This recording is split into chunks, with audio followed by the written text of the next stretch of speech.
हम स्वागत करते हैं आपके अपने YouTube चैनल ज्ञान सागर ऑनलाइन क्लास में। दोस्तों कि मैं आज आप लोगों को बताने जा रहा हूँ 2019 क्लास 10th का क्वेश्चन बैंक 2019 सेकेंड सिटिंग का long types questions 26 number target publication A4 size के क्वेश्चन बैंक में 26 नंबर क्वेश्चंस है। किसी मीनार के आधार से पहाड़ की चोटी का उन्नयन कोण 60 डिग्री है और पहाड़ के आधार से मीनार के शिखर का उन्नयन कोण 30 डिग्री है। यदि मीनार की ऊंचाई 50 मीटर है तो पहाड़ की ऊंचाई बताएं। यहाँ पर देखेंगे क्वेश्चन दिया है कि मीनार के आधार से, मीनार मान लिए हैं ये है और इसका आधार ये है BC। मीनार के आधार से पहाड़ की चोटी, मान लिए पहाड़ AB है और पहाड़ की चोटी इसका A वाला पॉइंट है। शिखर का उन्नयन कोण, चोटी के उन्नयन कोण, तो इसका उन्नयन कोण नीचे की ओर 60 डिग्री है और पहाड़ के आधार से, पहाड़ का आधार B है और आधार से मीनार का शिखर कोण, मीनार का शिखर बिंदु D है।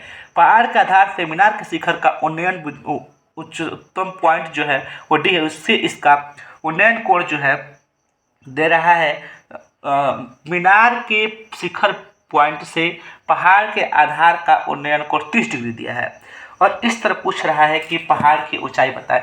तो इसके लिए हम क्या करेंगे, ध्यान से देखेंगे। माना यहाँ पे लिखा हुआ है कि माना मीनार की ऊंचाई DC एक मीनार है तथा AB पहाड़ है जिसकी ऊंचाई ज्ञात करना है। तो हम एक छोटे से त्रिभुज में चले हैं, हम चलने का प्रयास किए हैं। एक छोटे से त्रिभुज, इस त्रिभुज में चलने का प्रयास किए हैं हम लोग इस त्रिभुज में। तब इस त्रिभुज में देखे हैं, क्या देखे हैं कि ABC में हम ACB लिखे हैं क्योंकि यहाँ पे एंगल दिखा रही है, इसका एंगल नहीं है। ACB में दिखा रहे हैं। ACB में हम दिखा रहे हैं कि tan 60 बराबर लंब बटा में आधार। हम tan 60 क्यों लिए? क्योंकि हमें इससे और इससे संबंधित डाटा दिया हुआ है।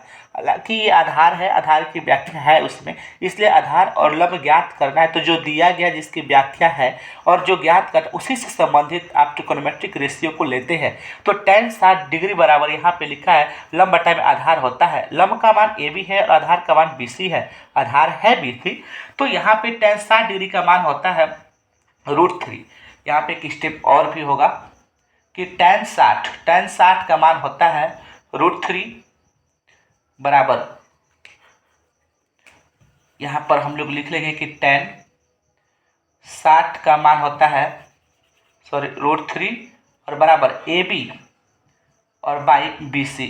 यहाँ पर हम क्या किए हैं कि AB को इधर ही छोड़ दिए हैं, देखेंगे, और BC को उधर भेज दिए तो BC √3 हो गया है। ये इक्वेशन नंबर फर्स्ट होगा। इसी तरह से सिमिलरली हम चलेंगे त्रिभुज DBC में। आइए हम तो चलते हैं त्रिभुज DBC में। तो यह ऐसे था, तो अब इसको भूल जाइए आप और इस त्रिभुज में देखने का प्रयास कीजिए। और इस त्रिभुज में हम देखेंगे, इस त्रिभुज में कि DBC यहाँ पे 30 डिग्री है, ये 60 डिग्री नहीं होगा इसका, ये 30 डिग्री है। तो इस त्रिभुज में हम देखेंगे कि DBC में तो tan ही व्याख्या है कि आधार की व्याख्या और ऊंचाई की व्याख्या है। तो इसी से सभी ट्रिग्नोमेट्रिक रेशियो आपको आएगा tan।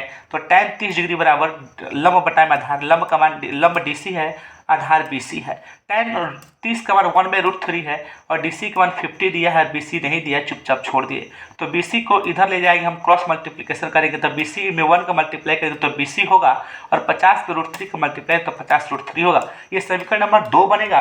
समीकरण 2 से, और एक को गौर से देखिए, समीकरण 2 में ऐसा कोई जरूर वैल्यू है जो समीकरण 1 में वो चीज है बट उसका वैल्यू ज्ञात नहीं है।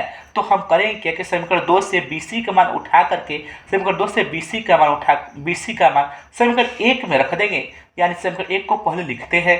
AB बराबर यहाँ पे लिखा हुआ है, आपको समीकरण 1 का वैल्यू है, ये समीकरण 1 लिखा हुआ है।